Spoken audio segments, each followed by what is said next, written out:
Hey, this is Maximo and welcome to Maximo's Travels. Today we're in Sydney and I'm reviewing the Hotel Morris, located just on the edge of Sydney's Chinatown. Join me for this hotel review.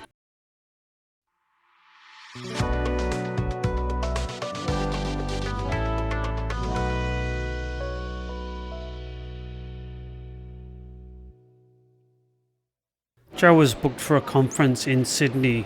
I decided to tag along and make a long weekend out of it. We headed up on Friday night and I came back on Monday night. Joe came back after her conference on Wednesday night.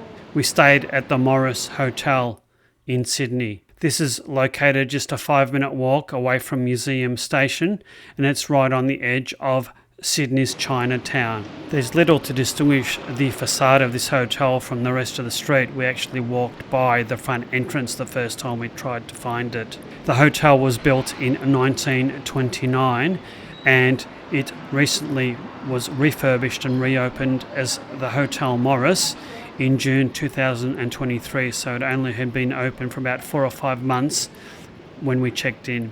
The Art Deco style the hotel was built in is still visible today.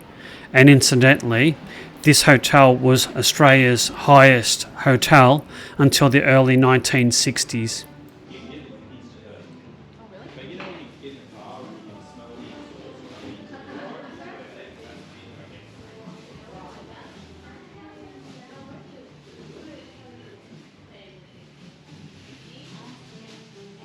It cost $1,100 for a 5-night stay, or roughly $220 per night, which is quite reasonable considering the high cost of Sydney accommodation.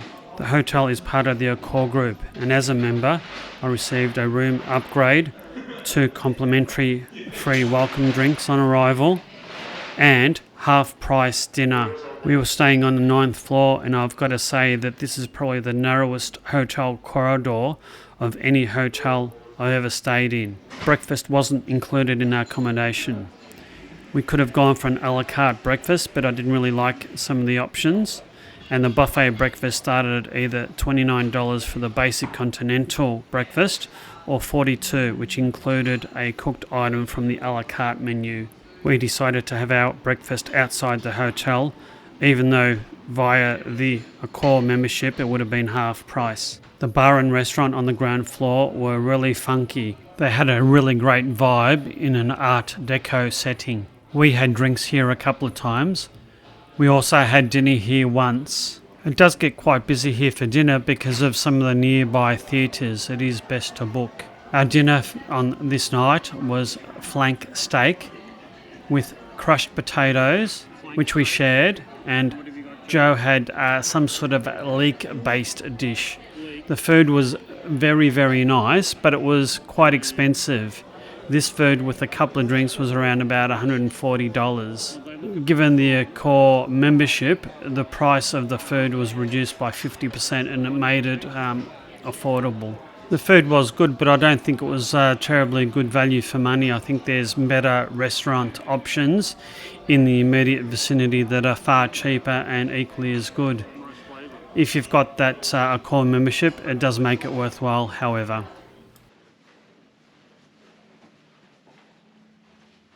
It was a reasonably large room decked out in funky Art Deco furniture and decor.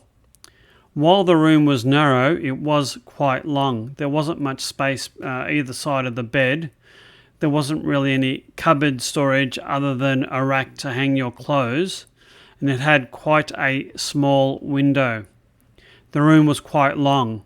The other thing I noticed was that there wasn't anywhere for a desk or a chair, so if you wanted to rest in your room, the only option you had was to recline on the bed. There was a widescreen TV with a small ledge under it. Those cables are there that were charging our devices. There was a small table with tea and coffee making facilities and a kettle, a small bar fridge and a safe. Also some crockery and glasses in the little slide out drawers. Not much space really, not much space at all. There was also an espresso machine on this bench that came in quite handy. I did use it a couple of times. And the hotel did provide a litre of complimentary water that you could take the water bottle down to the bar and get it refilled at no charge. So they're a couple of handy things to have. The bed and pillows were reasonably comfortable. The air conditioner was effective and not noisy at all. All in all, a reasonably comfortable room that lacked a desk or additional seating. I think it was art over function won the game when this was being designed.